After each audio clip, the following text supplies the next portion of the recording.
Swarbrick.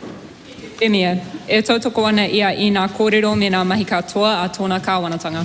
The Right Honourable Prime Minister. Yes, and particularly around Budget 2025, which is all about growing the economy to create jobs and help Kiwis get ahead. Mr Speaker, the government's economic plan is working by stopping wasteful spending. Inflation is down, interest rates are falling. Our economy is expected to grow on average 2.7%, and that means 240,000 new jobs being created in the next 4 years, and most importantly, wages growing faster than inflation. Mr Speaker, this is a government that's proud of what it's doing to get New Zealand back on track. Why did the government not budget for its own increased KiwiSaver employer contributions as the John Key and Bill English National Government did when they made similar KiwiSaver changes in 2011?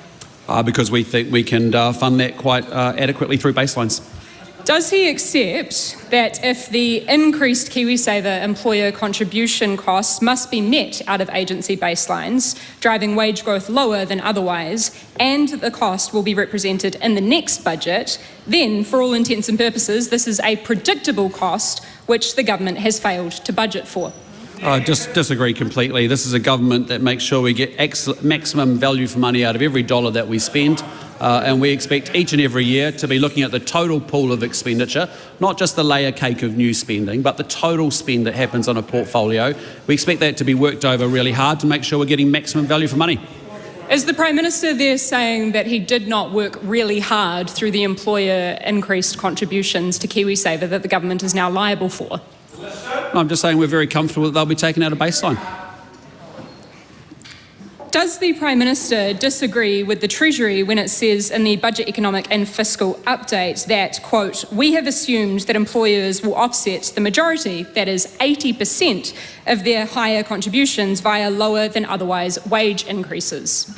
Well, I just say to the member, the feedback that we have had around government contributions is that people understand that we are increasing contribution rates for employers and employees. That's a good pathway for New Zealand to be on.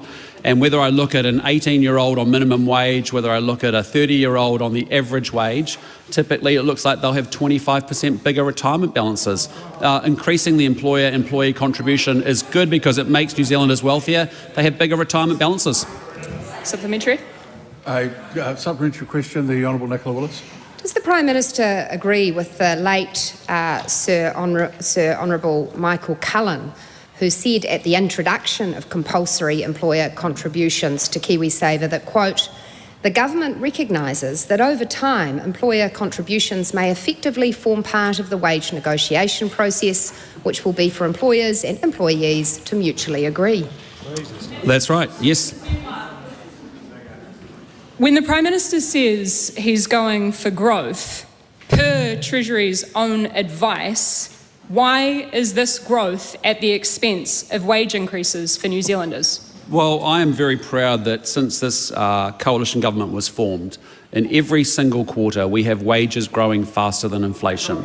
And that was just not the case under a Labour Greens government before. It is under this government. We take that very seriously. And when we look at the projected forecast out of this budget, we see wages continuing to grow faster than inflation. We see low levels of inflation. We see 2.7% average growth rate over the 4-year period. 240,000 new jobs being created because all the parties on this side of the House in this coalition government believe in growth, growth, growth.